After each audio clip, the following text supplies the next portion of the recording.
Good evening, everybody. Thank you so much for joining us. We're really glad that you're here. Thank you for your patience, and we will be starting in just a minute, but I do want to give you all the opportunity to answer this question. We'd love to know who's in the room with us tonight.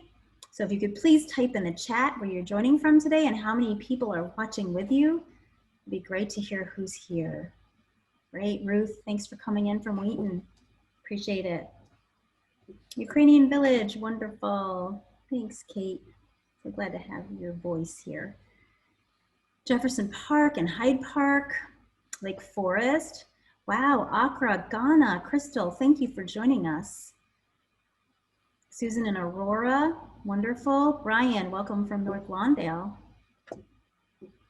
We've got Lynn Marie and Evanston. Thanks, Lynn Marie. We've got Brianna and Rogers Park watching with one other person. We've got Champaign. Thanks, Bartek, for being here. Seema from Vernon Hills.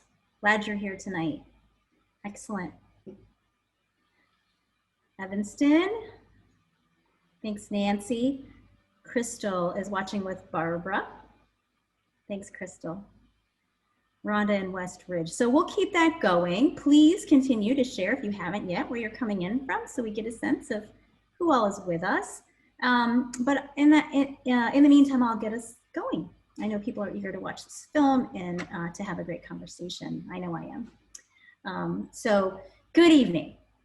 I'm Anna Garcia Doyle, the Executive Director of One Earth Film Festival. I want to welcome you to our virtual screening and discussion of Overload, America's Toxic Love Story, which is hosted by One Earth in partnership with our co-hosts, the Wilmette Theater and Go Green Wilmette. Like so many other events, this one's original context was upended by the pandemic. Its date, which was planned for March, and its location, the beautiful Wilmette Theater.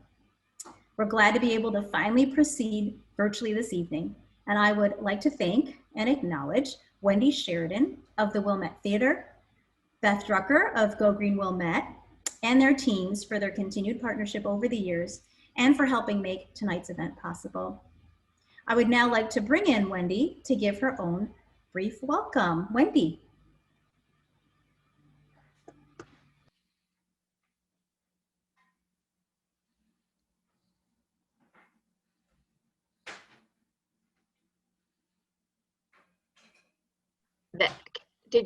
Was I muted? Yeah, there you are. Okay, welcome everyone. I'm so glad you were able to join the virtual screening. As a not-for-profit theater, science and environmental programming are a very important part of our mission. And one of our best partnerships is the work that we do with One Earth Film Festival and Go Green. And we're just delighted that we were able to get this screening in a virtual mode and also have these wonderful panelists for the post-screening discussion. So I hope you'll have lots of questions and we'll learn a lot from the screening and the talk back. And thank you again for tuning in. Wonderful. Thanks so much again, Wendy.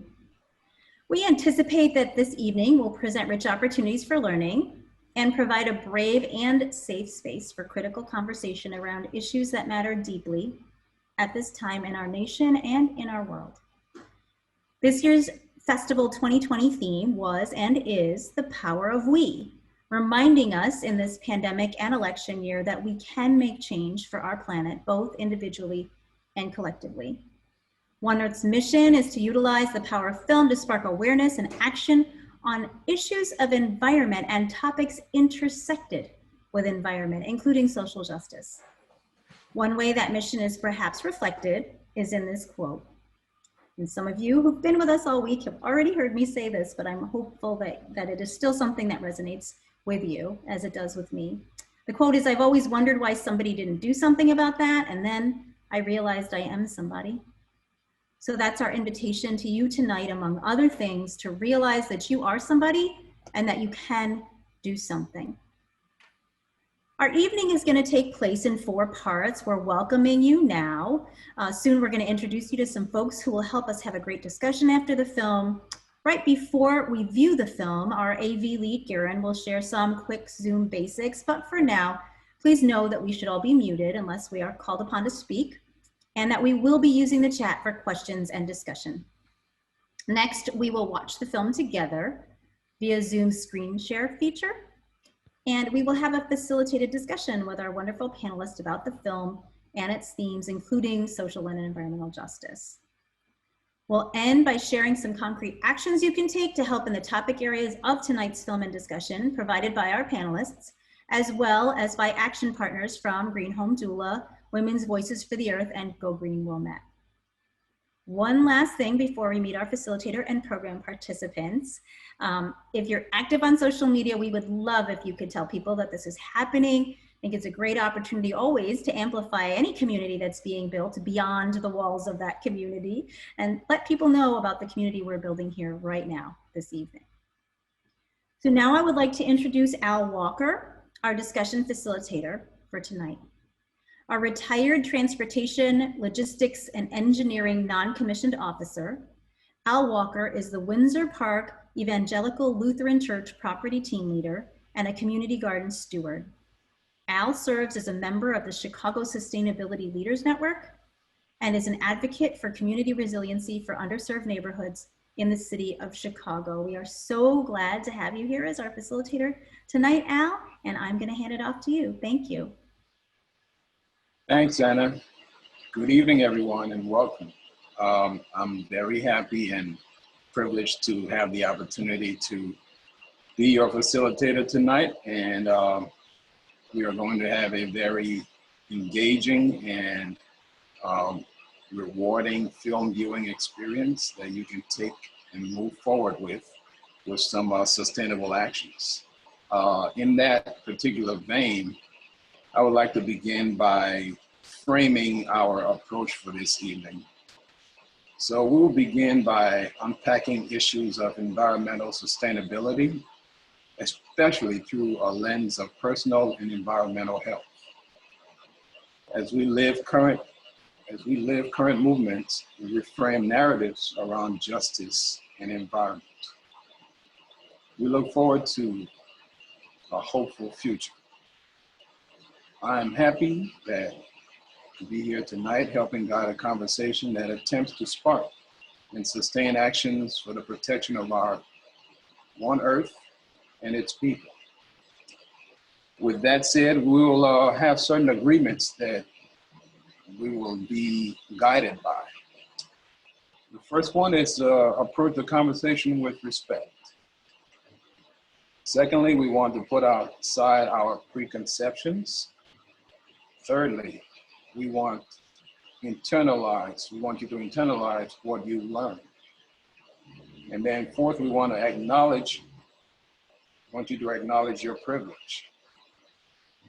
Use I statements and get comfortable with your story. Practice active listening.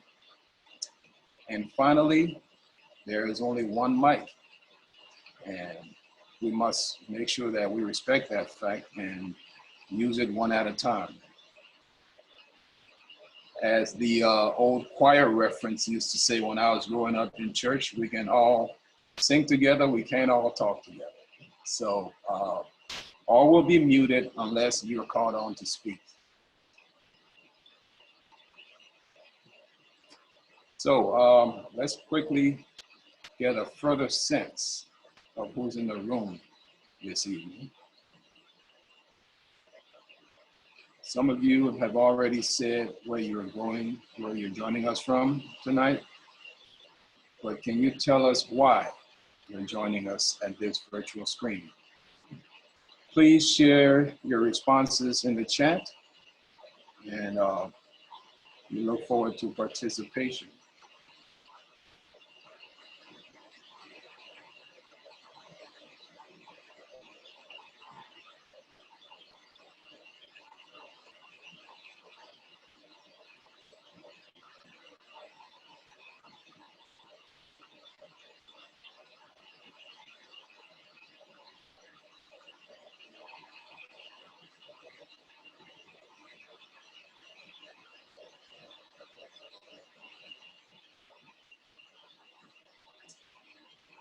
Okay, we've got, and I think folks don't always know about this topic, but it's an everyday topic since so many products are in our homes and can be harmful.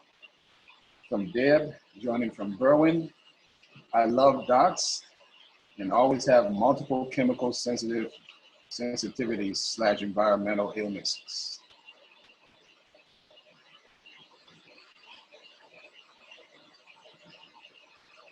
From Bartek, I am passionate about sustainability and would like to learn more about how toxic chemicals affect our lives.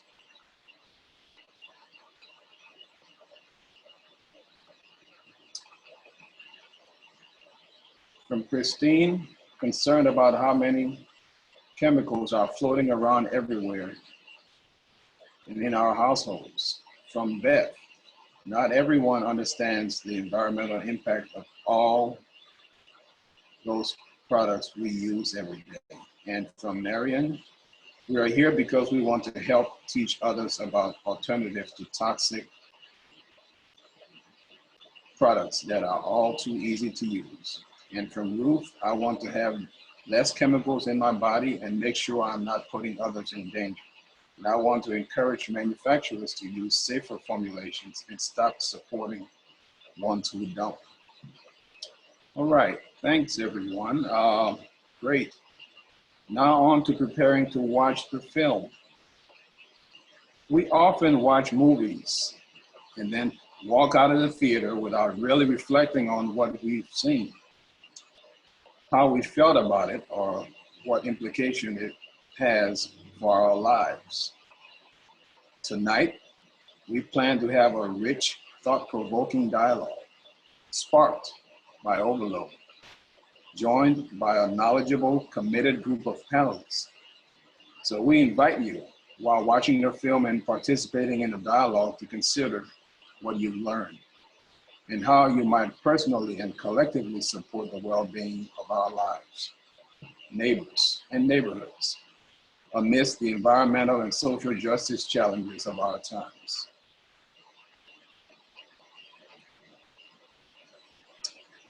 At this time, I would like to introduce the panelists that will be part of our post-film program.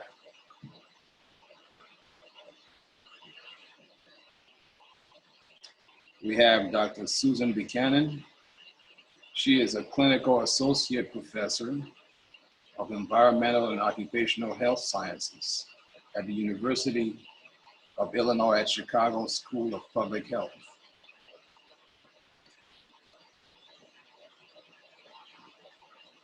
And we also have Kate Jacobus, the founder of Meliora Cleaning Products.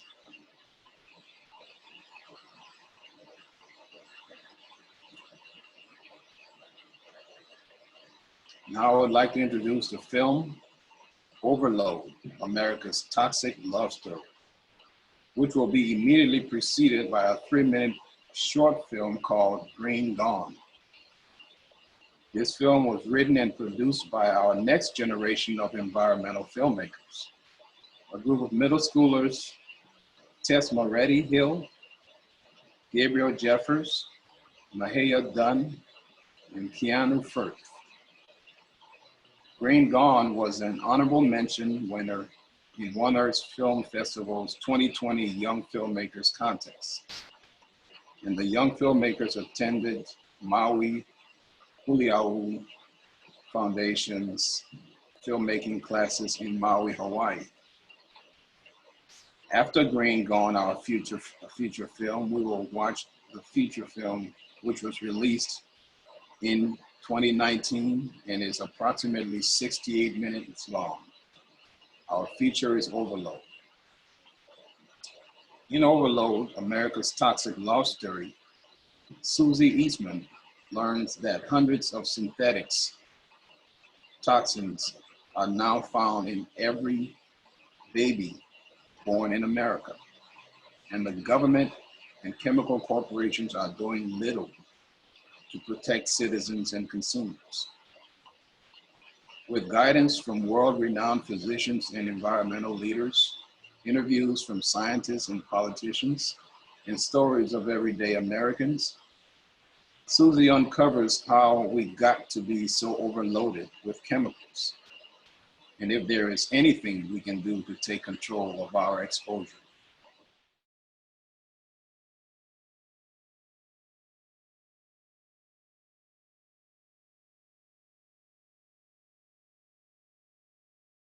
Right now is our portion of the film where you kind of give us some feedback through observation. At this time, we're soliciting for your vantage points through observation. What are some of the scenes, people, or lines in the film that stood out for you? What is it that you remember during the film? Please chat it out to us.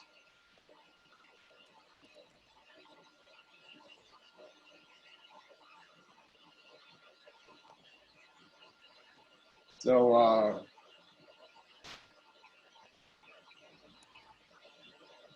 Ivy says, I noticed she was buying a lot of plastic bags and using straws, LOL, while talking about eliminating chemicals. Kudos to her, trying to change all that at once. I've been slowly doing this for 10 years and it's hard work.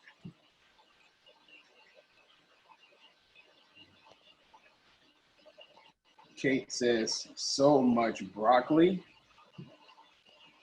Christine says, I am shocked at how hard it was for her to get the blood test done. All the places she had to call. I'd be interested to see what my levels are, but clearly it's not very possible in the US. Ivy again says, yeah, I'd be interested to know my levels too. Ashley says, the illustrations or animations were great to communicate a lot of information in a more simple format or approach. As a health educator, it's really easy to overwhelm people, so I thought that was great.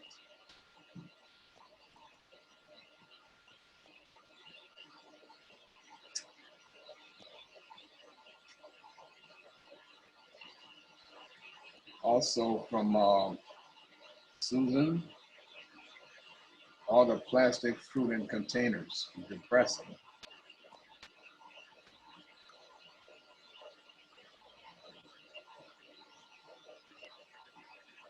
From S. Dixon, love the environmental working group site and their app is outstanding. Already shared it with my daughter. From Marion, what struck me is how innocently ignorant people in the film were at the outset. Where is the education on all of this? This is not a new information. It is just drowned out by advertising and social expectations. Beth says, wouldn't it be great if the testing were affordable? We should all be able to know our levels.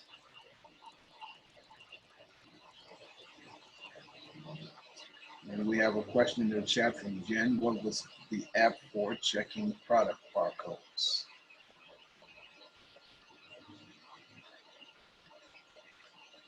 Yeah, that was the EWG app. Thanks, Kate. And Beth.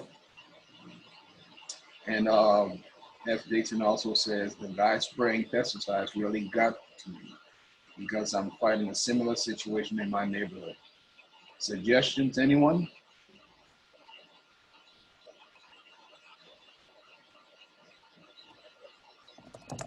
All right, thank you everyone for all your feedback. We will move on now to our Q&A session. Before we do that, let's introduce our panelists. At this time, we have two that are in the room with us. We'll start off with Dr. Susan Buchanan. She is a clinical associate, a professor at the University of Illinois School of Public Health. She is a family physician with board certification in occupational and environmental medicine. She directs the Great Lakes Center for Reproductive and Children Environmental Health. Welcome, Susan. We also have Kate Jacobus. She is the founder of Meliora Cleaning Products, a Chicago-based cleaning product company that produces cleaners with safe ingredients that are never hidden. She holds a master's degree in environmental engineering. Thank you and welcome, Kate. Welcome to you both, and thank you for your time. Thank you. Happy to be here. Yeah, very excited to be here. Thanks for having us. I see there's a few comments about ingredients listed on products. There are a few changes. California actually recently passed a law. It just went into effect January 1st, requiring more transparency in cleaning product ingredients. So that's a pretty exciting step forward. Of course, we still have a ways to go with cleaning product ingredient disclosure, but moving forward, luckily, after a very, very, very long time being stuck.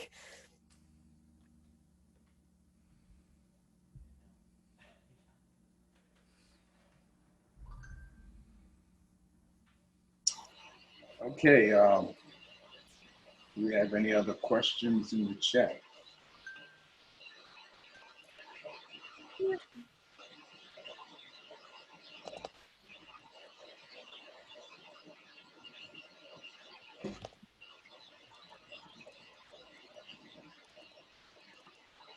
Hey, Al, wasn't there a Word document with some questions? Yes. Let me go to that right now.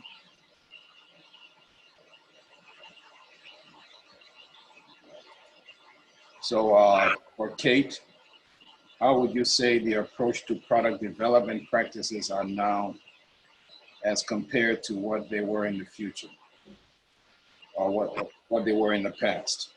Yeah, so product development is really has been changing, but there's also been so many new companies coming out and making better products, and Meliora is really only one of them. Meliora Cleaning Products was founded in 2013, and at the time there were absolutely no disclosure laws. It was not required. You know, you pick up a bottle of blue window cleaner or a bright blue laundry detergent, you would have really no idea whatsoever what was in that bottle. And that's actually what inspired me to start the company, was to give people more information about the ingredients that were being used. So it's been, you know, decades since our modern chemical industry and since our modern cleaning product industry has been around. And for that entire time, larger companies particularly have really fought against any type of disclosure. So for the longest time, you know, I think some people are used to going to a grocery store and reading an ingredient list to determine if a food is healthy. Well, we're not used to doing the same thing with cleaning products because we just don't see those ingredient lists. So that is finally starting to change a little bit. As of January 1st of 2020, in the state of California, if you're selling cleaning products, there does need to be disclosure of the ingredients involved. What's really interesting about that change to the regulatory landscape is it doesn't require any change to the ingredients themselves. So in the regulatory world, we call something like this a name and shame law, because it doesn't require companies to take action. It just requires companies to tell people what they're already doing.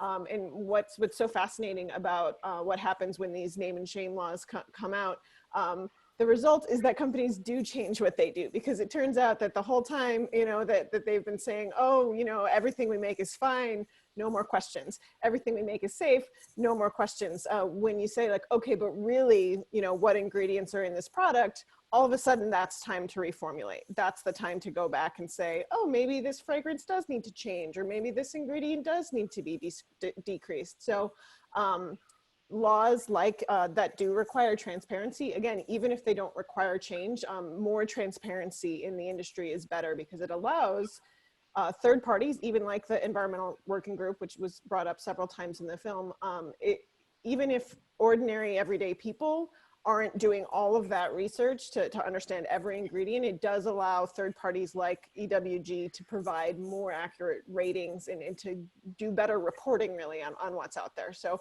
some of those ingredient transparency laws are starting to come into effect. So it's a really, really exciting time in cleaning products, and I expect that we'll continue to see better and better products being introduced. Thank you so much, Kate. This is for Susan. Was there a particular aspect of the film that will impact your future work? That's a good question. A lot of what was in the film is already known to me because this is what I do for my living, is environmental medicine, and I see a lot of patients and get a lot of inquiries via email and phone call. We actually have a hotline at my center with people asking questions about these topics. So one thing I will say stood out to me, and I think I'll push back a little bit on with this film, is that it really seems to focus on what the consumer should do. And I give a lot of presentations to groups of women, communities, healthcare providers, giving examples of a lot of the examples that were shown in the two films of how chemicals can go right through the placenta to the fetus, and then these big epidemiologic studies that show outcomes, the worst outcomes later in life for the children that were exposed in utero.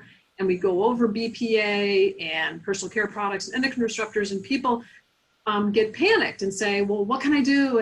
And to me, it's a little unfair that we're at the point now where each of us is supposed to be responsible for the levels of chemicals in our own bodies, especially with pregnant women who start off really concerned about pregnancy and are already very fearful of different types of exposures or dangers, or no alcohol, no smoking, and et cetera, et cetera. Now we tell them, well, don't redo the nursery because you might be exposed to VOCs in the paint. And if you live in a old house, you'll be exposed to lead. And don't get plastic baby bottles for your baby, and be careful that the clothes don't have flame retardants. We need to change the way chemicals are managed in this country from the top down. And so this film, you can't depend on the government because nothing else is going to change. So I'm going to change what I do. There are really good studies like shown in this film that if you eat organic foods, your pesticide levels go down when you're on the organic foods. If you avoid all the plastics, your levels go down. But so maybe we can get to some combination of everybody do a few little things that they feel comfortable with. But I don't want anybody to feel guilty about not doing something that this movie said they should do. We got an election coming up. I'm sure everyone has heard of that. And your vote matters, and who is in charge matters and does make a difference with what happens at the EPA. Thank you, Susan. Next question is from S. Dixon. The guy spraying pesticides really got to me because I'm fighting a similar situation in my neighborhood. Suggestions, anyone? It sounded like she didn't say how it happened, but that the spraying stopped in her neighborhood, and she ended up putting up a bat box. So sometimes it's just the squeaky wheel. It's amazing how well a squeaky wheel will work, and a lot of people are interested in healthier options. So I would say don't be silent. Use your voice. Be an obnoxious neighbor. Yeah, and especially in the city, there are a lot of block clubs, and there's next door. There's other ways to sort of connect with your neighbors. Again, I always go back to transparency, right? Like if you talk about it, kind of the squeaky wheel, if you talk about what's happening, I bet you'll find other neighbors that are on your side.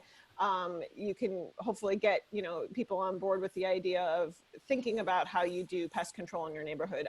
Can someone put a bat box up? Can someone have a feral cat colony in the neighborhood? So some things to consider, but definitely teaming up with the people around you. Thank you. From Ivy, how can we help the public to think about these things more? Not just blindly buy whatever is in the stores. Sorry, can you say that one again? I was reading the. So Ivy asked, how can we help the public to think about these things more, not just blindly buy whatever is in the stores? Well, I saw there is a comment about someone brought in the EPA and it didn't do any good, and I agree that the EPA certainly isn't anti-chemical. And the Lautenberg Chemical Safety Act that was mentioned, like they said, they have been spending years arguing over what these first 10 chemicals are going to be. It's really frustrating. So since 2016, I think just this year, they finally picked what the first few chemicals are going to be that they're going to analyze. So a lot more, they need to be pushed a lot more. So yeah, I mean, the Democrats, just having the Democrats in office are not going to end up with a lot of chemicals being taken out of our products, but bit by bit, some baby steps can be taken with requirements of requiring industry to publish their ingredients on a national level, and then the push from community groups to get the safer chemicals used. I think pressure has to come from both ends. Definitely both ends. Yeah.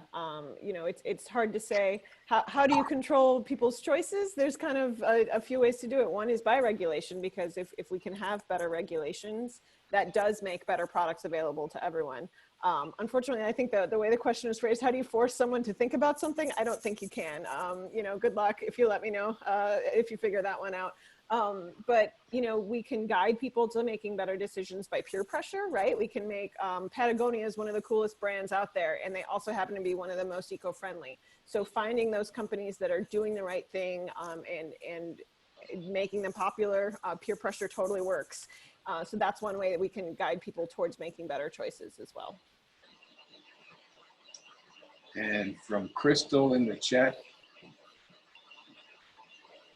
are there options for drinking water since bottled water is not safe? I'm assuming big 5-gallon water containers is also an issue since it's in plastic too. What are options for plain drinking water? So I responded to that, that I can't remember if Crystal was from the Chicago area or not, but in Chicago, we get our water from those cribs out. You can see them off the lake shore, out in the middle of the lake. And so our water is pretty darn good in Chicago. There is lead in a lot of our pipes, but we add the anti-corrosive. So the anti-corrosive keeps the lead on the pipes. So I'm not afraid of drinking tap water in Chicago. I don't like the water. I don't like the plastic with the water. I will not use plastic water bottles. It is just such a waste. We really need to get over buying water in plastic because of and people say, you know, these bottled water companies, they're basically plastic bottle companies. There's nothing particularly special about the water they're putting in those plastic bottles. So I encourage people to just drink your tap water. If you're concerned about contaminants, use a Brita filter, or a lot of the refrigerators now are hooked up with the filters automatically. So yes, I would stick with, that's my opinion, sticking with tap water. Same. Tap water is economical. I know there's a lot of concerns about cost. Bottled water is an insane cost for what you're getting, which isn't very much better, if at all better than tap water. And yeah, if you're concerned about contaminants, a really simple filter, charcoal filter, like a Brita brand filter. That's what I use for drinking. I just pour it into a reusable stainless steel bottle. That's what I drink. Yeah. Excellent. I'm hearing that a lot of the water that's in bottles aren't any better than the tap water. Thank you all for that. Next question from Christine. I'm really mad that we're expected to be the ones that have to do all this work to avoid the contaminants. Why is there no responsibility to the manufacturers? Because this is a capitalism, baby. How capitalism works. Industry is in charge. They got ahead of the game with chemicals, and we have never caught up with them in the US. Europe is a little better, but not great. And so we need to just keep pushing back against those companies, like we said before, from both ends. But I mean, the reason is they got all the money and they got all the power. That's why. And the activists don't. It's kind of a typical story. You got anything to add, Kate, besides? No, Same. Thank you all both. From Christine, or there's a follow-up question. We'll move on to Sumatra. It is well known that hot foods in plastics is bad. What about milk or yogurt in plastic containers? So typically, I was going to say, typically the type of plastic that's used for food containers, what you'll see for yogurt containers is typically number 5 or polypropylene. So you'll see the little recycle symbol with a number 5 or the letters PP on there.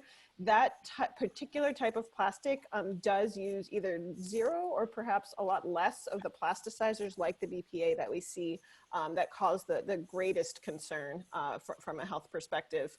So I will say, you know, among all the plastics that you can use, certainly those tend to be among the safest. So Susan, I don't know if you have more to add for that. No, that's good. Just I wouldn't heat anything in them. I still don't heat anything in them. Might it have to do with the fact that yogurt and milk are not heated and may not be activating those chemicals also? Right. Follow-up question again from Christine. I'm really mad about the PCBs. She says, water follow-up questions. Shouldn't we have water tests to see what we need to filter from it? How about carbonated H2O from cans like La Croix, for example? So every year, if you're in Chicago, Chicago does publish an annual report that is tests that shows the contaminants of the water itself that is put out by the municipality. I believe that's probably required. I know pretty much every municipality does the same thing. So you can look up, if you're in Naperville, for example, you can go to your to the website for your city and download that kind of information. What that doesn't tell you is any additional contaminants that would enter the water supply after the water plant. So I think Susan mentioned, like, if there's lead service pipes, that can be something that is added. Some municipalities, I know Chicago does this too, don't know about the backlog, I know someone mentioned that, will provide testing from your actual tap and give you an analysis that way. But I would say if your concern is that you want to figure out what you need to filter, most of the basic filters, like we mentioned, a Brita filter, hit all of the common contaminants. So they'll filter out all the heavy metals that you might be concerned with, depending on where you live. So it might really, you know, if you think you might use a filter anyway, you're not going to really learn a lot from a water test like that. In order to help choose a filter, you'd probably use a really simple basic one. Yeah, because I mean, the Safe Drinking Water Act, we do have regulations that assure that we have water that's not going to give us infections and cause cholera epidemics. So, and there are regulations for various chemicals like lead. Again, industry is kind of way ahead of us, and we don't have regulations regarding what pesticide levels need to be and what certain metals, and certainly these micro beads now that they say are in the face scrubbers. They're these teeny little beads, and they're worried that those are getting in the water system. So some filters will filter this stuff out and some not, but you would need a very expensive specialized test to find out what's in your water. I did want to mention for anybody who has a private well, those are not required to be tested. Those are the homeowners' responsibility. So, you know, our municipal water is all, if you're in a large city, it's going to be a public water system, but you don't have to go very far out in the suburbs to run into neighborhoods that are on private wells, or even individual residences that are on private wells. If that's the case, you should pay to get your water tested every few years, not just for the microbes that can give you stomach upset and diarrhea, but also for pesticides and other contaminants. And I don't know anything about carbonated water in cans like LaCroix, whether those are BPA lined and whether the carbonation leaches out the BPA. Yeah. Aluminum cans are definitely lined. I am not sure exactly what the common lining is these days. I tell you, I use a soda stream with a glass container when I drink carbonated water. But yeah, other than that, I'm also not sure. I wanted to also mention in the movie, they talk about how BPA was removed from baby bottles because of consumer pressure, and they kind of voted with their wallets. It's important to note that now BPS and BPF have been developed by industry to replace BPA so that they can say that their products are BPA free. But early studies on both of these replacements show the same types of endocrine disruption from those chemicals as BPA. So I wouldn't trust BPS and BPF either. Okay, thank you. Is there an equity thread behind or that undergirds the topics we saw covered in the film? Thinking about equal access of folks to clean water, certain quote unquote cleaner products, etc. Certainly there are a lot of issues that I think are only really just top level touched on this film. When you know, Soozie went around and talked to some of the folks that are so strongly affected, their backyards are having that contamination. I know that there are a lot of, there is a lot of justice work being done that to try and address some of those issues. It's a very well-known issue. I don't work directly on that topic myself, so I'm not sure if I could recommend someone off the top of my head of a local group that's working on that. There are several local groups. It's great. So environmental racism is well recognized. People recognize its intrinsic part in the whole equity picture that went along with redlining, that placed disinvested in Black communities in proximity to polluting sources of pollution that results in them getting higher exposures that wouldn't happen in white neighborhoods. So it's still going on. It is a huge issue. Another equity thread that I can think of in the film, I mean, it was a very white person film, you know, it was her own personal care products that are certainly changed with ethnicities, and that wasn't recognized. There is some evidence among Black communities that use hair products that have lots of chemicals. There is a potential for more exposure. They mentioned straighteners, but the Brazilian blowout, which I know is really popular, is known to contain formaldehyde. Some of the placenta products that are used in hair care can have endocrine disrupting chemicals in them. So because of some ethnic practices, there can be, or not ethnic, but you know, just different culture, enculturated practices can lead to higher exposures. Yeah, and I'm going to give a shout out to the nonprofit, the NGO group called Women's Voices for the Earth. They're actually a partner involved with the screening tonight, but they do a lot of great work in this area. Another particular product itself is feminine washes or douches, which are specifically highly targeted more towards Black women than white women. So again, an example where there's just a skewed exposure and in general, not only are women more specifically exposed, and you can learn a lot more about this if you go and visit Women's Voices. I'll drop a link to their website on the chat. But yeah, specifically race is an additional factor of more exposure. All right, thank you. For Susan, can we go a bit deeper into the voting with your dollar conundrum?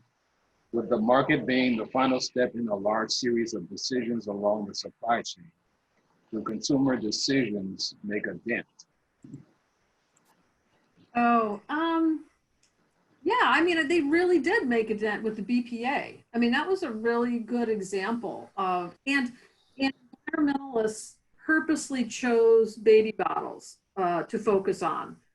BPA is in a lot of plastic products, but by focusing on baby bottles, You can see how that was much more motivating to parents and looked even more outrageous that it was infants that were being exposed, their only source of nutrition coming from the baby bottles.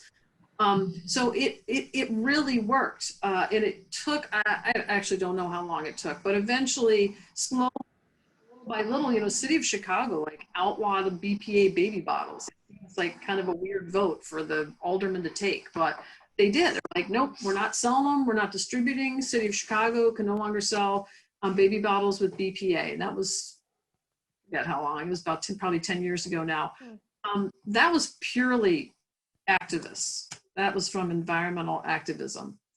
Environmental activists shut down the 2 coal-fired power plants on the near south side of Chicago. That was not something that Rahm Emanuel wanted to do. I mean, I don't know. I didn't talk to him about it myself, but you know, it took the activists and the numbers and the complaining and the press conferences and getting local aldermen on board.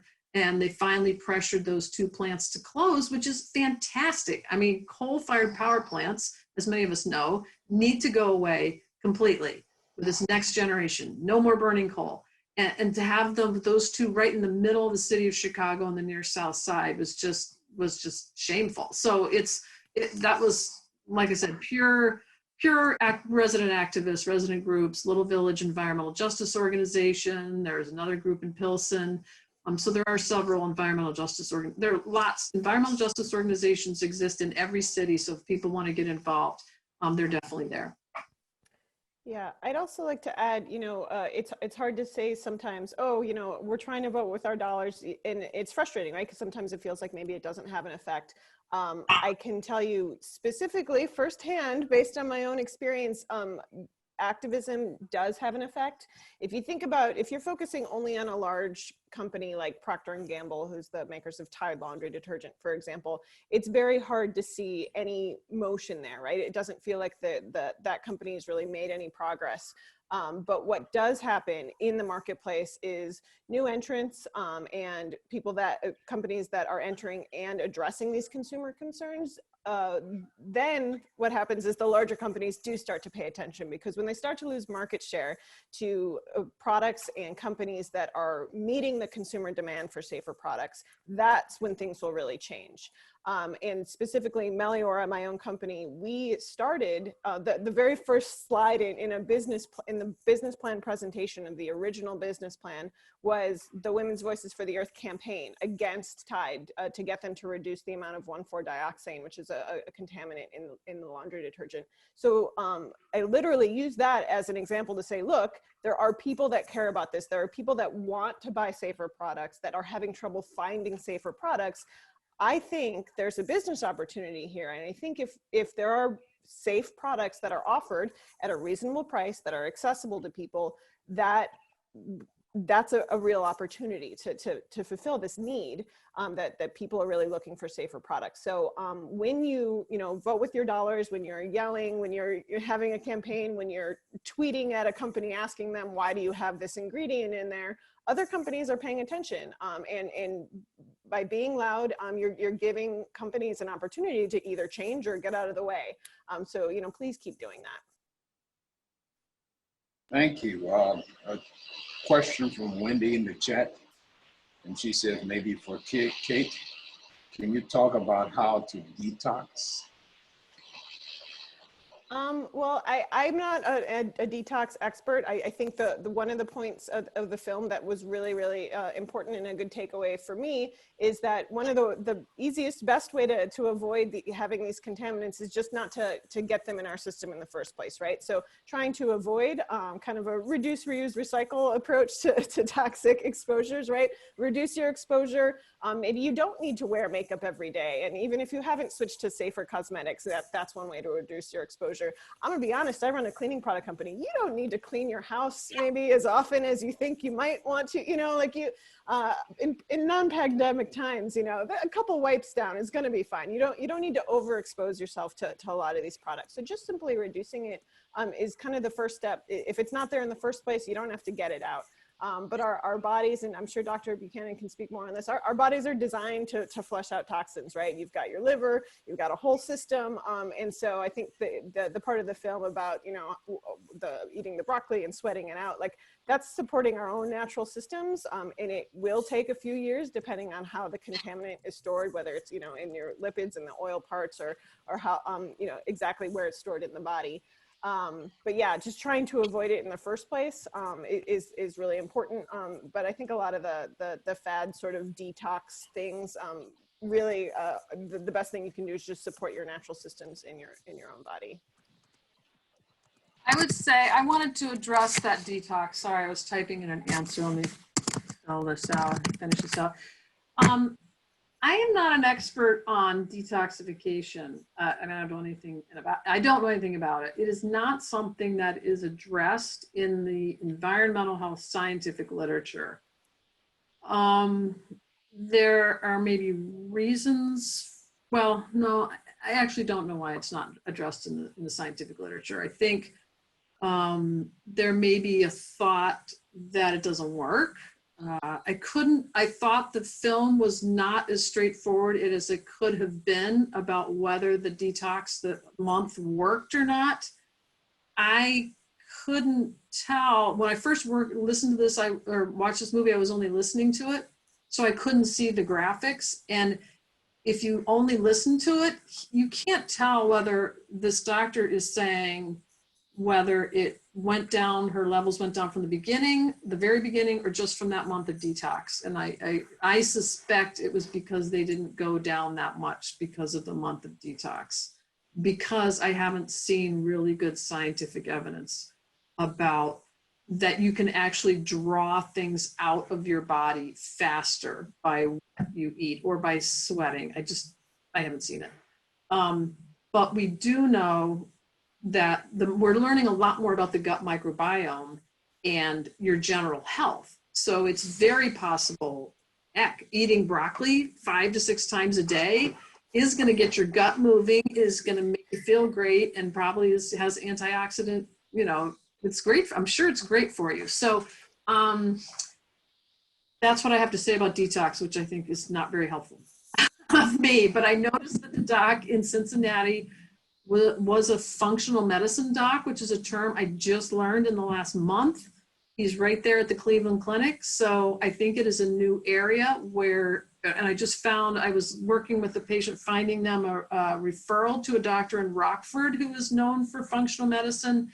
And these are people that went to medical school, got MDs, and then got additional training in natural, holistic, or this functional medicine field. So it's probably growing, and hopefully there will be more evidence that comes out about its efficacy.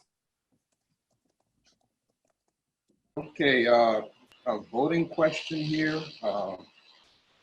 Any advice for voters/constituents on how to ask for a revised Toxic Substance Control Act?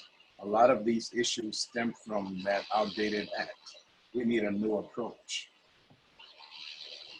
Yeah, you know, one thing that I've learned since the last election, I think a lot of us became more politically active, is that your representatives listen.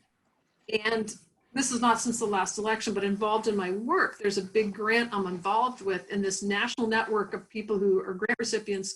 We go to Washington all together once a year and visit the representatives' offices. And they're listening, they're counting. And the first time I went was right after the last election.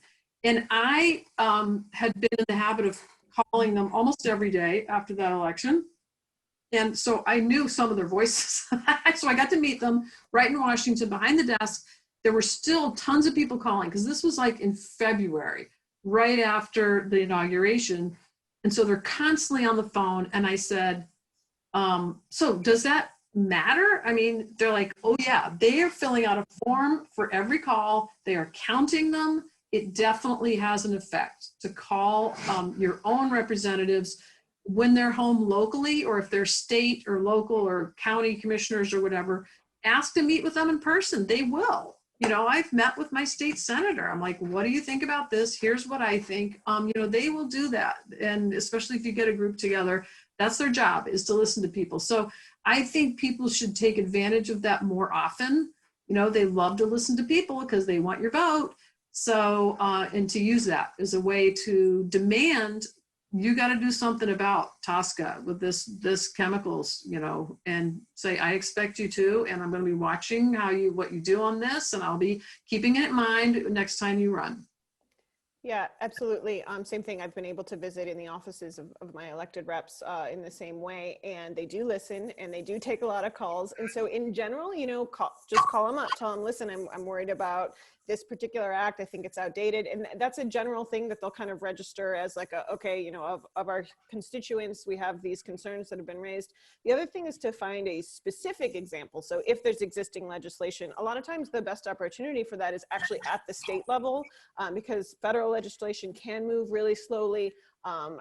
For many, many reasons, California tends to be the state that moves most quickly on some of these issues. So I mentioned earlier the requirement for cleaning product companies to disclose ingredients. That happened in California. When California passes a law that relates to products being sold, it is effectively a nationwide law, because no company is going to make a product just to sell in California and then a different product to sell to the other states. So getting behind some of these existing efforts, Women's Voices for the Earth, again, is a great third party, an NGO that you can kind of sign up for their alerts, and they'll tell you, listen, you know, New York has this act that we're trying to pass. California has this act that we're trying to pass. California just passed another law that was related to formaldehyde in salon chemicals and salon applications. So even if you don't live in California, which many of us don't, if you can find a way to support those state level initiatives, they can end up being effectively nationwide initiatives as well. Okay, thank you for that, Kate and Susan. As we prepare to move towards summarizing what top actions folks can take, does each of you want to take 1 minute to share any thoughts about what has not yet come up, but what you want to address, something you really want folks to understand or leave here with today? Yeah, one thing I saw that came up in the chat really quickly is addressing plastic in products, right? Because there's kind of, especially in cleaning and in cosmetics, it tends to be that companies kind of go after one or the other. They maybe have awesome ingredients and really safe ingredients, and maybe their packaging is tons of plastic, or they have really reduced plastic. It's a plastic-free or a low-waste company, and their ingredients are shady. So it's hard to focus as a consumer on one or the other, but asking, you know, the companies that you are buying from, you know, hey, why don't you have better ingredients? Or hey, why don't you have better packaging? At Meliora, we have no single-use plastic packaging. We've eliminated over 1 million plastic bottles from ever being made. And that all came from people requesting, hey, why don't you make this type of packaging? And the people at these companies really are listening. Again, to them, it's about dollars. It's about dollars and cents. And when you call, when you tweet, when you ask them, hey, can you do this better? That gives the person at that company something to stand on. They can go, you know, back to their team and say, hey, you know, I think we should make improvements to our product line. All of our customers are telling us we need to make this change. So it really gives some ammo to those companies in order to change. So definitely ask for what you want. Make your voice heard. Yeah, I guess I want people to have their consciousness raised without panicking and feeling overwhelmed. I want you to get pissed off, but not throw your hands up in the air and say, well, this is too overwhelming, I gotta die of something. And there are lots of resources. I'm glad that Environmental Working Group came up so often in this film. The Natural Resources Defense Council, Women's Voices for the Earth. There's a great Children's Environmental Health Network, CEHN. So there's a lot of information out there on the web that you can learn about what's in your home environment. And like I said before, pick maybe one or two or three things that you want to change. Because as we've learned from lots of behavior change things like diets, you know, if you do something really drastic, it's not something you're going to be able to do for the long term. So make some small changes that make you feel like you're empowered, but at the same time, use some of that concern to hold these people who have the power to make the regulations, to hold them accountable. So I thank you both for your responses to that, and we will do a pivot here for further actions that people can take. And at this time, we would like to call on Beth Drucker from Go Green Wilmette to share actions that is something that they are currently pursuing. Beth? Okay, thank you for the chance. I love this film, partially because it really gives you an idea that this is an area that you do have some control over. You may not feel like you've got a lot of control over like our national energy policy, but when it comes to the chemicals that are going into your body, there's a lot you can do. So the very first thing, look at all the products that you use in your body, in your home, and in your yard, and start eliminating. First and foremost, just stop using so many of them. Then you also can just, if there's products that you love, that you don't want to eliminate, just start using less of them. Half as much as you used to is really easy to do. And then go through and do this, you know, also look at switching to safer products. It's also a chance that you can really share this information with people in your circle. People want to know this kind of information, so share this film with them, share what you've learned with your family, with your friends, and then the changes that you make can really be replicated many times with other people. Two things that I thought that the film, that she didn't mention as much as I would have liked to, is all the yard chemicals, which is just a massive source of poisoning for people. So I wanted to make the point that in addition to things that we consume and put on our skin, everything that's done in our yards and around us in our neighbors' yards is also a source that you should try to reduce.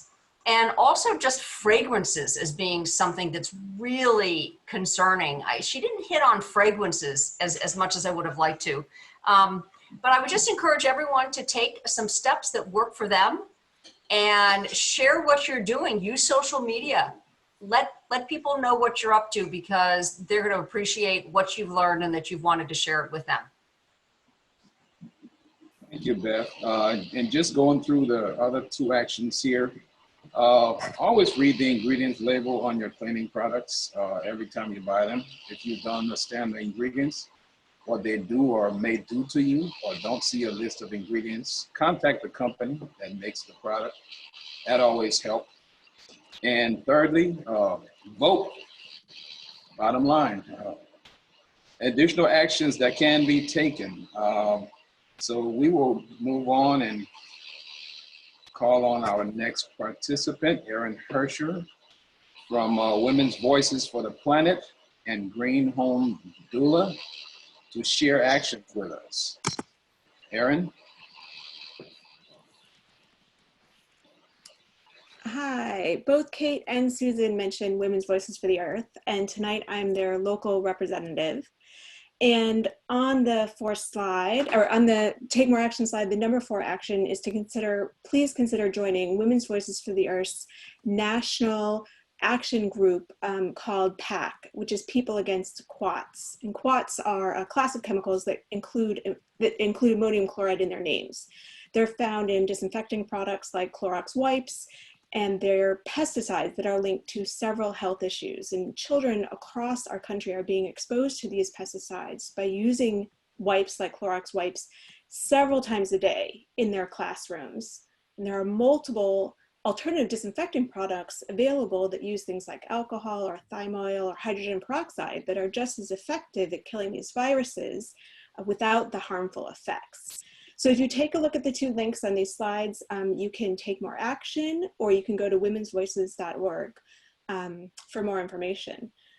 The 3rd link is also from Women's Voices of the Earth, and they are encouraging everyone to sign a petition to take more action to stop Johnson & Johnson from continuing to sell talc-based baby powder that contains asbestos and is linked to ovarian cancer. In May this year, Johnson & Johnson announced it would stop selling talc-based baby powder in North America. However, they are selling the same product predominantly to Black and Brown communities around the world.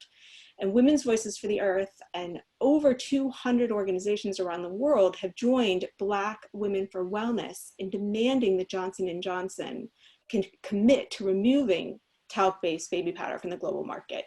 So please consider signing this petition and passing it on. And the fifth action is to think about when you're doing home renovation, to consider a more sustainable approach to your renovations, like purchasing and donating materials from organizations like Chicago's Rebuilding Exchange and Evanston's Building Warehouse. By donating and purchasing items from these organizations, you can really help the amount of waste in landfills. The Rebuilding Exchange here in Chicago has diverted 23 million pounds of building materials from landfills. So it really makes a difference. And then please try to choose environmentally friendly and less toxic building materials for your home. Conventional residential building products contain many hazardous chemicals, a lot of which was discussed in the film tonight, like flame retardants, formaldehyde, isocyanates, and many more that cause a variety of health problems. And these products are harmful to humans and extremely harmful to the environment. So there are lots of sustainable alternative products that can be used in your home. So please consider them, because I think it's critical that we look not only on the products that go on our body, but the products that are in our home, and we consider the healthiest choice for ourselves and for the environment. And if you have any more questions, please take a look at womensvoices.org, or you can email me. My email's on this slide, erin@greenhomedoula.com. Thank you so much, Erin. And I'm really glad that you mentioned Rebuilding Exchange. It's one of my favorite places to visit. Been there, going there for about 8 years now. So thank you for that. We will move on to thanking all of those who have participated in our panel, our wonderful panelists, Susan Buchanan and Kate Jacobus, for giving so generously of their time, wisdom, experiences, stories, and perspectives. Thank you all so much. And to learn more about our panelists and hosting organizations, see the links on this slide. Remember to tweet, post, or share about this event online and in social media. Join us again for another screening through this weekend. We have tomorrow is another day, and we have more for you to partake of. The Wonder Film Fall Mini Fest schedule is also on this slide. And if you found value in today's event, please donate to Wonder Film Fest at this challenging time for so many organizations and businesses. And sign up for our e-news so you can be alerted when the festival celebrates its 10th year with more great films. I, for one, am looking very forward to it. More discussions and opportunities for action from March 5th through the 14th of 2021. Last but not least, a huge thanks to each and every one of you for being here. We appreciate your participation. Let's all give ourselves and our program participants one last round of applause. At this time, feel free to unmute your mic and clap out loud, or just put your digital hand and say thank you. Thank you.